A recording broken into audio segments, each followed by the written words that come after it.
In the recent privacy policy update by WhatsApp in January 21, people realized that WhatsApp is not really free, and there are concerns about privacy, security, and what about freedom, what data you want to share with Facebook and third-party companies, or any advertisers for that matter, and whether you choose to do it or not.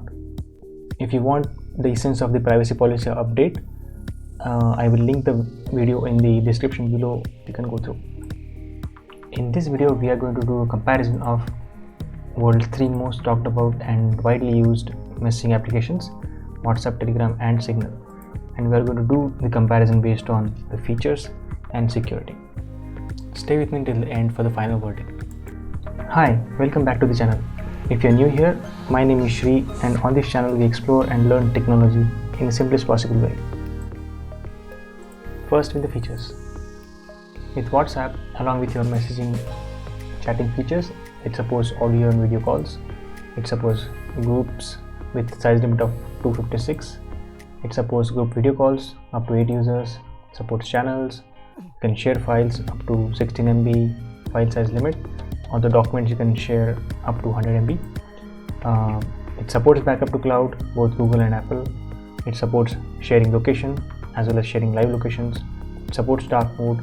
It supports disappearing messages now, more recently, and you can broadcast to multiple people. It supports UPI payments, at least from India perspective, and it has feature of sharing your status or stories, which is coming from the Facebook family of features. Now, when it comes to Telegram, it also supports audio and video calls. It supports groups, and amazingly it has a limit of 200,000 people. That's vastly huge. It doesn't support group video calls. It supports channels. You can share files in Telegram with size limit up to 1.5 gigabytes, so that is something amazing. It doesn't support backup, so there is only desktop version of Telegram through which you can export your data, but it's not automated backup restore thing. It supports sharing location, live location. It also has the night mode. It also had the self-destruct messages since long time. Now, it doesn't have other 3 features from WhatsApp, but it has some more features which are really amazing. So it supports editing the sent messages. You can schedule messages. It has support for bots, polls, quizzes, hashtags, and loads of stickers, and a lot of other customization features. That makes it a pretty good platform to think about. Now, when it comes to Signal, it also has audio and video calls. It also supports groups with a size limit of 1000. You can make group video calls with up to 5 users. It does not support channel.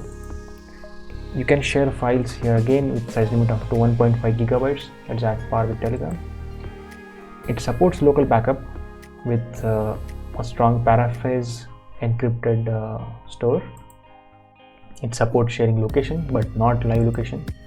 It supports dark theme. It supports disappearing messages, and there are some other features which are specific to Signal which are really cool.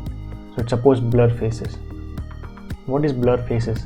Is when you share an image, you have a option wherever there are people, it will blur their faces particularly. So this is a very nice feature in terms of security of the people who are being captured on photographs. Then it supports one-time viewable messages. So this is something similar to Snapchat. You can choose while sharing that this image can, or this media can be only viewed once by each person. That is amazing.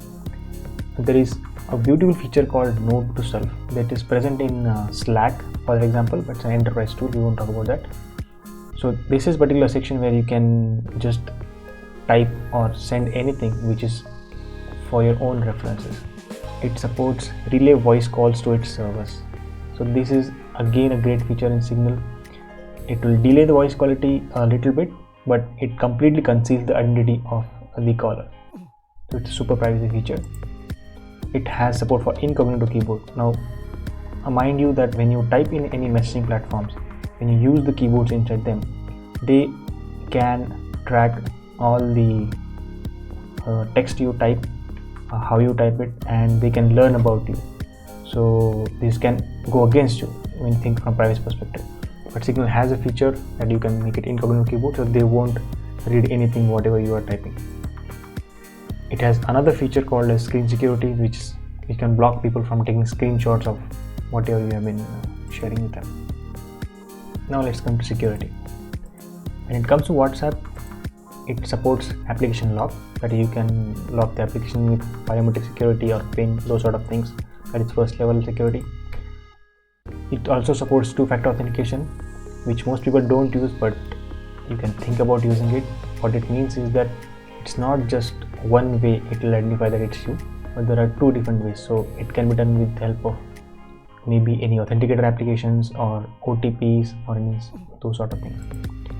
It has end-to-end encryption enabled by default, like WhatsApp says, for your chats and voice calls. It has end-to-end encryption for group chats. However, it does not encrypt metadata.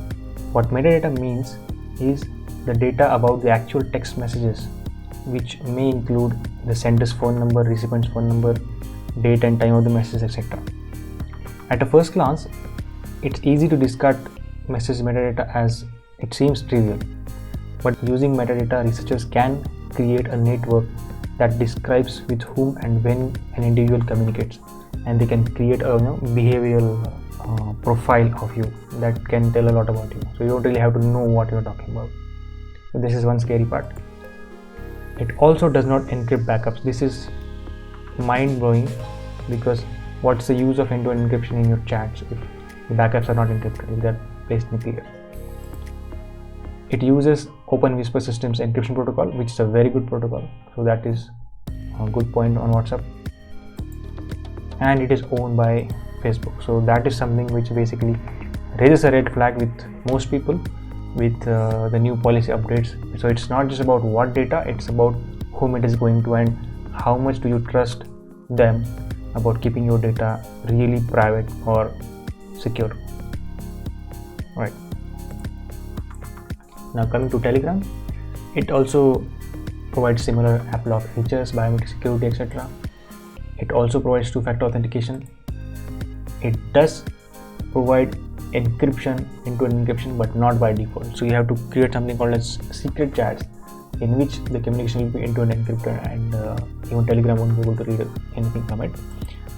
It does not encrypt group chats. Alright. Telegram also does not encrypt metadata as far as I could find. It does not encrypt backups, but essentially there are no backups, so there's only data export mechanism in the desktop version of Telegram. Telegram uses a closed source MT-Proto encryption protocol compared to the Open Whisper System encryption protocol. Since Open Whisper Systems code is open source, it's basically viewed and scrutinized and reviewed and fixed all over and over by a lot of security experts all over the world. So that's how it has become very strong and reliable over the years. M-Proto, on the other hand, is a closed source, so not many people know what exactly it does. So it may be very good, but from privacy perspective, we don't really know. So that is little bit gray area on Telegram's part. And it is owned by Telegram LLC. So that was started by two brothers, Russian, and they are quite advocate of people's privacy. So hopefully the intentions are good. Now when we come to Signal, it also has those similar features like app lock, two-factor authentication. It has end-to-end encryption enabled by default everywhere in all sorts of Signal communications. It also has encryption enabled for group chats. It also encrypts your metadata. This is an amazingly important point to note about Signal. It also encrypts your backup. It doesn't let you store or translate anything without encryption. And it uses the Open Whisper Systems encryption protocol, which is used by WhatsApp. So Signal is basically founded or started by the person who was behind Open Whisper Systems and one of the co-founders of WhatsApp, who left Facebook after the privacy incident scenario in Facebook a couple of years ago. And it is owned by a Signal Foundation, so it's non-profit, and like I said, it runs on donations. So intentions looks quite clean here. So what is the verdict? So to summarize, for WhatsApp, it has good features for most of the people. It has conditional security, I would say. You have to know what you're doing. It has privacy risks, as we saw. It doesn't encrypt metadata or backups, and the recent policy changes are really alarming. When it comes to Telegram, it has tons of features and customizations. It also has conditional security, as we saw. It has some privacy risks based on how you use it and for what purposes.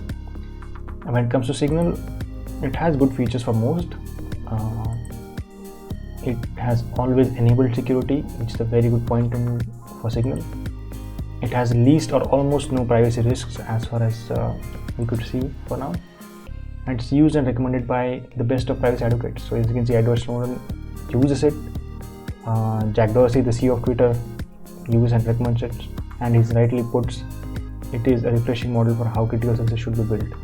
Right, so it's open source, peer reviewed, funded by entirely grants and donations. And recently, when Elon Musk tweeted on Jan 7th after the WhatsApp privacy policy updates, used Signal. So that was basically exploded. People went and chose Signal.